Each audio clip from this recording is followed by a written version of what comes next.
Hi hello students, welcome to our channel. ఈరోజు ఈ వీడియోలో మనం 10th class maths chapter 5 arithmetic progressions exercise 5.4 question number 4 and 5 గురించి నేర్చుకుంటున్నాం.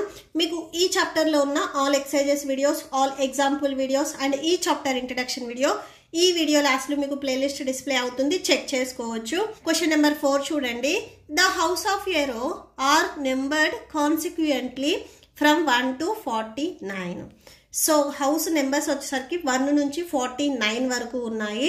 Show that there is a value of x such that sum of the numbers of houses preceding the houses number x is equal to sum of the numbers of the houses following it. Find this value of x. And ఇక్కడ మనకి ఒక hint point కూడా ఇచ్చారు. So first ఇక్కడ మనకి main ఏం చెప్తున్నారంటే house numbers అనేవి 1 నుంచి 49 వరకు ఉన్నాయి మెయిన్. సో ఇక్కడ ఒక హౌస్ని మీరు ఎక్స్ తీసుకుంటే ఈ ఎక్స్కి ప్రిసీడింగ్ నెంబర్స్ ఏవైతే ఉన్నాయో ఇవన్నీ యాడ్ చేసినా కానీ ఈ ఎక్స్ తర్వాత సక్సీడింగ్ నెంబర్స్ ఏవైతే ఉన్నాయో ఇవి యాడ్ చేసినా కానీ సేమ్గా ఉంటాయి. అయితే ఈ ఎక్స్ ఏంటిది అనేది మనం ఫైండ్ అవుట్ చేయాలి. సో అంటే హౌస్ నెంబర్స్ మీకు 1, 2, 3 అండ్ సో అని ఇలా ఉంటే సో ఈ మధ్యలో ఎక్కడో మనకి ఎక్స్ ఉంది. సో అంటే ఏదో ఒక హౌస్ నెంబర్ మనం తీసుకున్నాము. సపోజ్ మీరు 34 అనే హౌస్ నెంబర్ తీసుకున్నారు అనుకోండి. ఈ 34కి before numbers 33, 32, 31, 30, 29 and so on up to 1. ఈ నెంబర్స్ అన్ని మీరు సమ్ చేసిన next 35, 36 and so on last number మనకి 49 అన్నారు. ఈ నెంబర్స్ అన్ని సమ్ చేసినా కానీ ఈక్వల్గా ఉంటుంది. అయితే ఎగ్జాక్ట్గా ఈ మిడ్లో మీరు ఏదైతే నెంబర్ తీసుకున్నారో ఈ ఎక్స్ వాల్యూ ఏంటిది అనేది మనం ఫైండ్ అవుట్ చేయాలి. ఓకే, సో సొల్యూషన్ చూద్దాం. ఇది జస్ట్ నేను 34 అనేది ఎగ్జాంపుల్గా చెప్పాను, మీకు ఆన్సర్ అనేది ఇది రాదు. సో సొల్యూషన్ చూడండి. First the numbers on the houses row are, so house numbers ఏమేంటివి 1 నుంచి 49 వరకు. అండ్ ఇక్కడ మీరు అబ్జర్వ్ చేసినట్లయితే ఇది అర్థమెటిక్ ప్రోగ్రెషన్ లో ఉంది. ఇక్కడ మీకు క్లియర్ గా తెలుస్తుంది డిఫరెన్స్ అనేది సేమ్ ఉంది. A1, A2, A3 and so on. AN మీరు ఇలా రాసుకుంటే A1 వాల్యూ ఈ ఫస్ట్ ఏదైతే టర్మ్ ఉందో ఇది మనకి ఏ వాల్యూ అవుతుంది. And D equal to A2 minus A1. A2 value 2 minus A1 value 1. Subtraction చేస్తే 1. D వాల్యూ మనకి 1 వచ్చింది. And N equal to total numbers వచ్చేసరికి మనకి 49 నెంబర్స్ అని చెప్తున్నారు. So N value 49.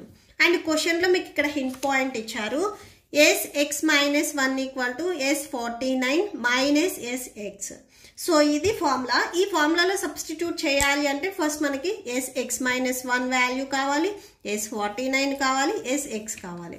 ఫస్ట్ నేను ఇది ఫైండ్ అవుట్ చేసుకుంటున్నాను, నెక్స్ట్ ఇది ఫైండ్ అవుట్ చేస్తాను, నెక్స్ట్ ఇది ఫైండ్ అవుట్ చేస్తాను. ఈ 3 వాల్యూస్ని తీసుకొచ్చి ఇక్కడ నేను ఈక్వేషన్ నెంబర్ 1 ఇచ్చా కదా దీంట్లో సబ్స్టిట్యూట్ చేస్తున్నాను. ఓకే, సో ఫస్ట్ మనము Sx minus 1 value find out చేసుకుంటాం.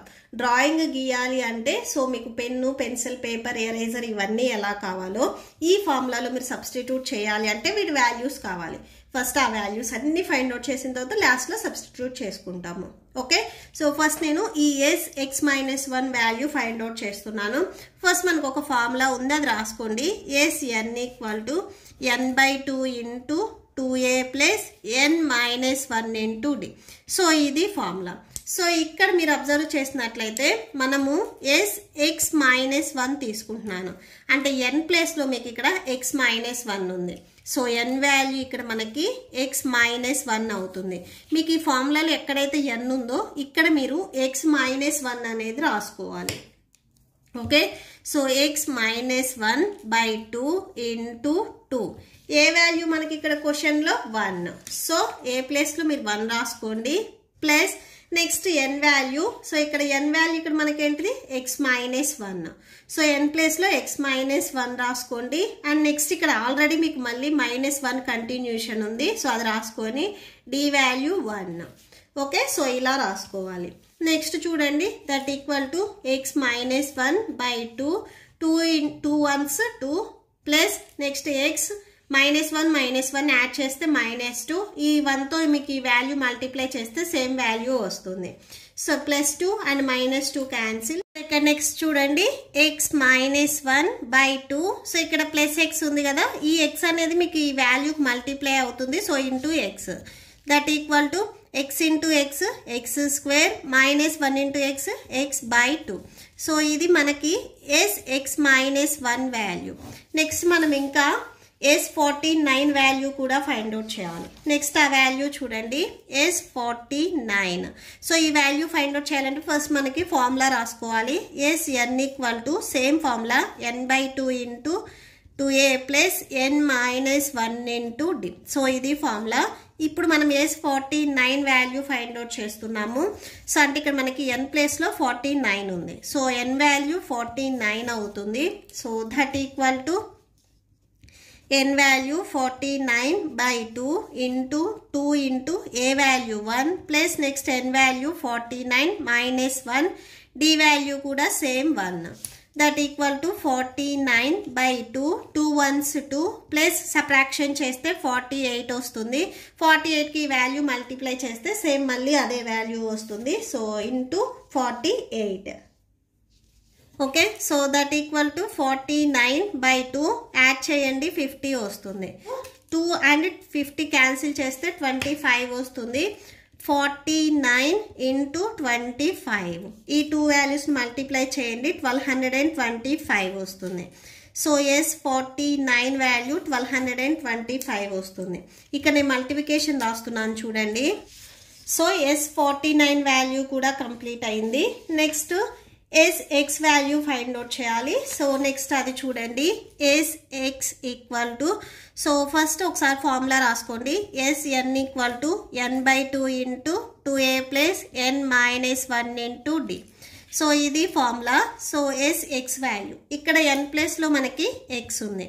So n value x that equal to x/2 into 2 a value 1 plus next n value ఇక్కడ x -1 d value 1. So that equal to x/2, 2 1s 2 plus so xకి 1 multiply చేస్తే same వాల్యూనే వచ్చేస్తుంది. That equal to x/2. So ఇక్కడ 2 -1 అంటే so 1 వస్తుంది, 1 plus x. So ఈ xకి టోటల్ వాల్యూ మనకి మల్టిప్లై అవుతుంది. So x into 1 plus x, x into 1 plus x by డినామినేటర్లో మీకు ఆల్రెడీ 2 ఉంది కదా, సో 2 రాసేసుకోండి. So by 2, 1 into x, x plus x into x x²/2. So ఈ వాల్యూ వచ్చేసరికి మనకి Sx వాల్యూ. ఇప్పుడు మనము ఈక్వేషన్ నెంబర్ 1 ఏదైతే తీసుకున్నామో సో అది తీసుకొని వాల్యూస్ని సబ్స్టిట్యూట్ చేద్దాం. మనం ఇప్పుడు 3 వాల్యూస్ని ఫైండ్ అవుట్ చేసాం కదా, అవి సబ్స్టిట్యూట్ చేసుకుందాం. సో ఫ్రమ్ ఈక్వేషన్ నెంబర్ 1 అని ఒకసారి రాసుకోండి. ఫ్రమ్ ఈక్వేషన్ 1 ఫార్ములా ఒకసారి రాసుకోండి. Sx -1 equal to S49 minus Sx. So Sx -1 value మనకి ఇక్కడ ఎంత వచ్చింది? x² మైనస్ x/2 వచ్చింది. సో అది రాసేసుకోండి. x² minus x/2 that equal to S49 value ఎంత వచ్చింది? 1225 వచ్చింది. సో 1225. Sx వాల్యూ ఎంత వచ్చింది? x plus x²/2. సో ఇక్కడ మీరు మల్టిప్లై చేయడం, కామన్ తీయటం చేయకుండా ఈ వాల్యూ అనేది మీకు సబ్ట్రాక్షన్లో ఉంది, ఇది ట్రాన్స్పోజ్ చేసుకుంటే ప్లస్లోకి వెళ్తుంది. ఇక్కడ ఆల్రెడీ మీకు x² మైనస్ x/2 ఇక్కడ ఆల్రెడీ ఉంది, ఈ వాల్యూ నెగిటివ్లో ఉంది, ఇది ట్రాన్స్పోజ్ చేసుకుంటే పాజిటివ్లోకి వెళ్తుంది. సో x ప్లస్ x²/2 అవుతుంది. రైట్ సైడ్లో ఇక్కడ మీకు 1225 ఉంటుంది. సో ఇక్కడ డినామినేటర్స్ అనేవి మీకు సేమ్గా ఉన్నాయి. సో బై 2 రాసేసుకోండి. x² minus x. So denominator సేమ్గా ఉన్నాయి, ఇవి ఎడిషన్లో ఉన్నాయి కాబట్టి మొత్తం ఎడిషన్లోకి వెళ్ళిపోతాయి. So plus x² equal to 1225. So x² terms 2 terms పాజిటివ్లో ఉన్నాయి. సో x² ప్లస్ x² అంటే 2x². Plus x and minus x cancel అయిపోయి డినామినేటర్లో మీకు 2 ఉంటుంది. 1225. సో ఇక్కడ 2 cancel, x square equal to 1225. So ఇక్కడ మీకు స్క్వేర్ ఉంది, ఇది ట్రాన్స్పోజ్ చేసుకుంటే రూట్లోకి వెళ్తుంది. So root of 1225. సో దీన్ని మీరు ఎలా రాసుకోవచ్చు అంటే x equal to root of 1225ని మీరు 35 ఇంటూ 35గా రాసుకోవచ్చు. ఈ 35ని మీరు 2 టైమ్స్ మల్టిప్లై చేస్తే సేమ్ ఇదే వాల్యూ వస్తుంది. x equal to root of 35 whole square, 2 times multiply అవుతుంది కాబట్టి స్క్వేర్ వస్తుంది. సో స్క్వేర్స్ రూట్స్ ఇవన్నీ క్యాన్సిల్ అయిపోయి మీకు ప్లస్ ఆర్ మైనస్ 35 వస్తుంది. x value plus or minus 35. So x value ఎప్పుడు మనకి పాజిటివ్ ఉంటుంది, నెగిటివ్ ఉండదు కాబట్టి so therefore x equal to plus 35 అవుతుంది. ఓకే, సో ఇదే మనకి ఆన్సర్. నెక్స్ట్ క్వశ్చన్ నెంబర్ 5 చూడండి. A small terrace at a football ground comprises of 15 steps each of which is 50 meters long and built of solid concrete. So ఇక్కడ మనకి step length వచ్చేసరికి 50 meters అని చెప్తున్నారు. టోటల్గా మనకి 15 స్టెప్స్ ఉన్నాయని చెప్తున్నారు. ఎన్ వాల్యూ ఇక్కడ మనకి 15 అండ్ లెంత్ వచ్చేసరికి 50 meters. Okay, so and each step has a rise of 1/4 meters and a tread of 1/2 meters. Calculate the total volume of concrete required to build the terrace. ఇక్కడ మనకి width and height కూడా ఇచ్చారు. Okay, so length వచ్చేసరికి ఇక్కడ మనకి 50 meters అని చెప్తున్నారు and breadth వచ్చేసరికి 1/2 అండ్ హైట్ వచ్చేసరికి 1/4 meters ఇచ్చారు. మీరేం ఫైండ్ అవుట్ చేయాలి అంటే సో టోటల్గా ఆ టెర్రస్ వచ్చేసరికి ఎన్ని మీటర్స్ ఉంది అనేది మనం ఫైండ్ అవుట్ చేయాలి. అండ్ వాల్యూమ్ వచ్చేసరికి ఇక్కడ మీకు హింట్ కూడా ఇచ్చారు. సో సొల్యూషన్ చూడండి. So first total number of steps వచ్చేసరికి 15 అన్నారు. ఈచ్ స్టెప్ లెంత్ వచ్చేసరికి 50 meters, breadth 1/2 meters, height 1/4 meters. Volume మనం ఎప్పుడు ఎలా రాసుకుంటాము, V1 V2, 2 వాల్యూమ్స్ ఉంటే V1 V2 ఇలా రాసుకుంటాము. ఫార్ములా వచ్చేసరికి length into breadth into height. Okay, so ఇది ఫార్ములా. ఇప్పుడు ఇక్కడ మనకి టోటల్గా 15 స్టెప్స్ ఉన్నాయని చెప్తున్నారు. ఈ స్టెప్స్ని మనం యాడ్ చేసుకుంటున్నాము, సమ్ చేసుకుంటున్నాము. Okay, V1 plus V2 plus and so on V15. So వీకి మనకి ఫార్ములా ఏంటిది, length into breadth into height. Length ఇక్కడ మనకి ఏంటిది 50. సో 50 ఇంటూ బ్రెడ్త్ వచ్చేసరికి 1/2, హైట్ వచ్చేసరికి 1/4. ఇప్పుడు మనం ఇక్కడ రాసుకుంది ఇది మొత్తం V1కి. నెక్స్ట్ V2కి రాసుకుంటున్నాం. ఇక్కడ V2 plus same 50 plus 1/2 and ఇక్కడ మనకి హైట్ అనేది సో నెక్స్ట్ స్టెప్కి వెళ్ళే కొంది ఇంక్రీజ్ అవుతుంది అని చెప్తున్నారు. సో ఇప్పుడు మనము సెకండ్ స్టెప్కి వెళ్తున్నాం కాబట్టి సో 2 ఇంటూ హైట్ 1/4. సో ఇలా రాసుకోవాలి. సో నెక్స్ట్ 50 థర్డ్ స్టెప్కి వెళ్తే మీరు 1/2 ఇంటూ సో వాల్యూమ్స్ మీకు వాల్యూమ్లో లెంత్ బ్రెడ్త్ హైట్ మల్టిప్లై అవుతాయి. So 50 into 1/2 into so third step కాబట్టి 3 ఇంటూ 1/4. హైట్ అనేది మీకు థర్డ్ స్టెప్ కాబట్టి 3 ఇంటూ రాసుకోవాలి. సో ప్లస్ లాస్ట్ టర్మ్ ఇక్కడ V15 same length breadth width మీకు ఏం మారవు. ఇక్కడ మనకి 15th స్టెప్ కాబట్టి సో 15 ఇంటూ 1/4. ఓకే, సో ఇక్కడ మీరు అబ్జర్వ్ చేసినట్లయితే 50 1/2 1/4 మీకు అన్నిట్లో ఉంది కాబట్టి ఇది కామన్ తీసేసుకోండి. So 50 into 1/2 into 1/4. సో ఇవన్నీ కామన్ తీస్తే సో ఇక్కడ ఫస్ట్ స్టెప్కి వచ్చేసరికి వాల్యూ మొత్తం మనం కామన్ తీసాం కాబట్టి ఇక్కడ ఓన్లీ 1 ఉంటుంది. 1 ప్లస్ నెక్స్ట్ సెకండ్ స్టెప్కి వచ్చే వరకు చూడండి. సో 50 1/2 1/4 ఇవి మనం అవుట్ సైడ్ రాస్తే ఇక్కడ ఓన్లీ 2 ఉంటుంది. ఇక్కడ కూడా ఇవన్నీ అవుట్ సైడ్ వెళ్ళిపోతే ఇక్కడ ఓన్లీ 3 ఉంటుంది.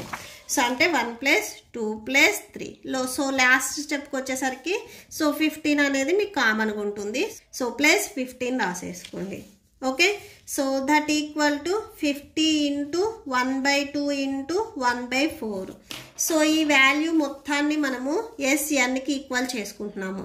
సో టోటల్గా 15 స్టెప్ కాబట్టి సో SN ఫార్ములా రాసుకుంటున్నాము. ఫార్ములా వచ్చేసరికి SN equal to n/2 into A plus L. మనకి ఇక్కడ లాస్ట్ టర్మ్ తెలుసు, ఫస్ట్ టర్మ్ తెలుసు కాబట్టి సో ఈజీగా రాసేసుకోవచ్చు. సో ఫార్ములా ఇక్కడ ఒకసారి చూడండి, n/2 into a plus l. Next స్టెప్లో మనం వాల్యూస్ని సబ్స్టిట్యూట్ చేసుకుందాం. 50 into 1/2 into 1/4. Total number of steps వచ్చేసరికి ఇక్కడ 15 కాబట్టి so 15/2. a value 1 plus last l value 15. So that equal to 50 into 1/2 into 1/4 into so 15/2. So 15కి 1 యాడ్ చేస్తే 16 వస్తుంది. సో 16. సో ఈ వాల్యూస్ అన్నీ మీకు మల్టిప్లికేషన్లో ఉన్నాయి, మీరు ఈజీగా క్యాన్సిల్ చేసుకోవచ్చు. 2 1s 2 25s 50 వస్తుంది. 4 1s 4 4s 16. 2 1s 2 2s 4. So ఇక్కడ మీకు క్యాన్సిల్ అయిపోతే న్యూమరేటర్లో 25 ఇంటూ 15 ఇంటూ 2 వస్తుంది. సో అంటే 25 ఇంటూ 30. ఈ 2 వాల్యూస్ని మీరు మల్టిప్లై చేయండి, 750 వస్తుంది. ఓకే, సో ఇవి లెంత్, బ్రెడ్త్ అండ్ హైట్ వచ్చేసరికి మనం మల్టిప్లై చేసాం. ఇవి మీటర్స్. 3 వాల్యూస్ మనం మల్టిప్లై చేసాం కాబట్టి క్యూబిక్ మీటర్స్ వస్తుంది. ఓకే, సో అంటే m³ వస్తుంది. Therefore the total volume of concrete required to build the terrace is 750 cubic meters. Okay, so that's it. మీకు ఈ వీడియో నచ్చితే ప్లీజ్ లైక్ చేయండి, మీ ఫ్రెండ్స్కి షేర్ చేయండి అండ్ మన ఛానల్ని సబ్స్క్రైబ్ చేసుకోండి. ఇప్పుడు మీకు ఈ వీడియో లాస్ట్లో నెక్స్ట్ చాప్టర్ కంటిన్యూ అవుతుంది, చెక్ చేసుకోవచ్చు. Thank you and thanks for watching.